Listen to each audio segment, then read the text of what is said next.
my first budget season.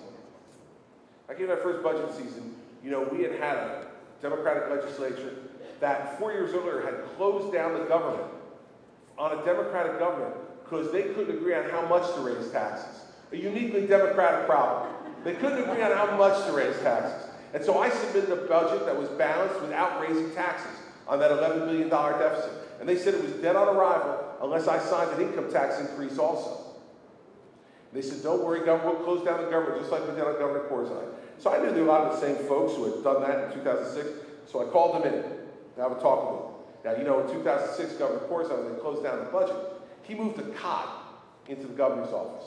He called the press and Governor Corzine, the most exciting speaker in the world, said, ladies and gentlemen, I'm going to sleep right back there on that cot until this crisis is over.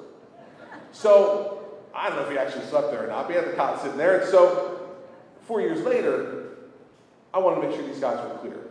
So I called him and I said, first off, you can close the government. I want to make it really clear to you, I'm not sleeping on some cot in my office. I mean, look at me. What kind of cot are we going to find? Right? Where I'm going to be comfortable sleeping on that cot, right? So we're not sleeping on a cot. Here's what's going to happen. You can close down the government because I am not raising taxes. So you want to close down the government, that's fine. You close down the government, I'm going to get in those black SUVs. I'm going to ride into the governor's mansion. I'm going to go upstairs. I'm going to order a pizza. I'm going to break open a beer, and I'm going to watch the Mets. And when you decide to open the government again, just call me and I'll come back. Just so I want you to focus on something now. Just so you're aware that I also believe in shared sacrifice. I said I was going to watch the Mets. There's nothing more shared sacrifice than that, all right? I said I was going to watch the Mets. And here's what happened. They sent me an income tax increase and I vetoed it. And then, what happened? They knew I was serious.